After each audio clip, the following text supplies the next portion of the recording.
CM Jagan అభిమన్యుడు కాదు, అర్జునుడు కాదు, భస్మాసురుడన్నారు టీడీపీ అధినేత చంద్రబాబు.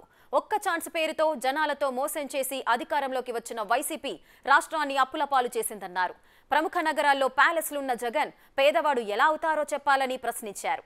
రాష్ట్రంలోని 5 కోట్ల మంది ప్రజల అభివృద్ధి కోసం సైకో జగన్ను వదిలి తనతో కలిసి రావాలని వైసీపీ నాయకులకు, కార్యకర్తలకు పిలుపునిచ్చారు.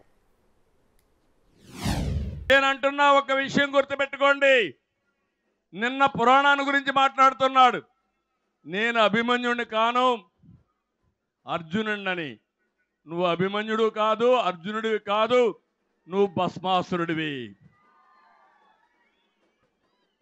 ఎవరైతే ప్రజలు ఓటేశారో వాళ్ళ నెత్తి మీద చేయబెట్టిన వ్యక్తివి నువ్వు. మళ్ళీ రేపు రాబోయే రోజుల్లో 70 రోజులే, 73 రోజులే, 72 అనుకుంటాను ఈ రోజు నుంచి. 72 రోజుల్లో ఆ ఓటు నీ నెత్తిన పెట్టి నీకు వ్యతిరేకంగా వేసి నిన్ను భస్మాసుర వధ చేసే బాధ్యత 5 కోట్ల ప్రజానీకం అదని చెప్పి నేను మీకు తెలియజేస్తున్నా. తాడేపల్లిలో ఒక పెద్ద ప్యాలెస్, బెంగళూరులో ఒక పెద్ద ప్యాలెస్, పులివెందల్లో ఒక ప్యాలెస్, హైదరాబాద్లో లోటస్ ప్యాలెస్, నిన్ననే రిషికొండను బోడుగుండు కొట్టించి అక్కడ ఒక పెద్ద ప్యాలెస్ 500 కోట్లతో. ఈ పేద బిడ్డ బతకలేడు కాబట్టి 500 కోట్లు, అది కూడా సముద్రం ఫేసింగ్ పెట్టి ఒక కొండ పైన ఆయనకు ప్యాలెస్ ఉంటే తప్ప ఆయన పేదవాళ్ళు గుర్తురారు. విభజన జరిగింది, హైదరాబాద్ నగరం తెలంగాణకి వెళ్ళింది, మనం నష్టపోయాం.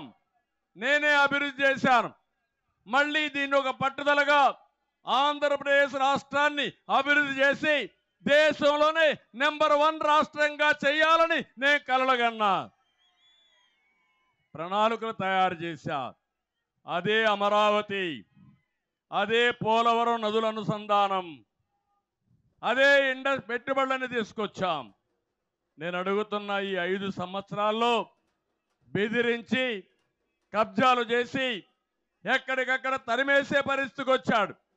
మీరు ఎన్ని మాట్లాడినా మళ్ళా 5 కోట్ల ప్రజానీకానికి న్యాయం జరిగే విధంగా ఈ రాష్ట్రాన్ని, తెలుగు కమ్యూనిటీని ప్రపంచంలోనే నెంబర్ 1 స్థానంలో పెట్టే బాధ్యత నేను తీసుకుంటున్నాను. దేశంలో ఎక్కువ అప్పుండే రైతాంగం ఆంధ్రప్రదేశ్లో ఉన్నారు. ఎక్కువ ఆత్మహత్యలు చేసుకునే రైతాంగం, కౌలు రైతులు మన రాష్ట్రంలో ఉన్నారు. దీనికి సమాధానం చెప్పమంటున్నా.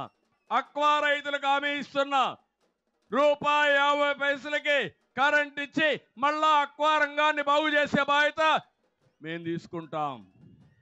ఫేక్ ప్రచారాలతో అధికారంలోకి వచ్చాడు. 5 ఏళ్ల తర్వాత కూడా మళ్ళా అబద్ధాలే చెప్తున్నాడు.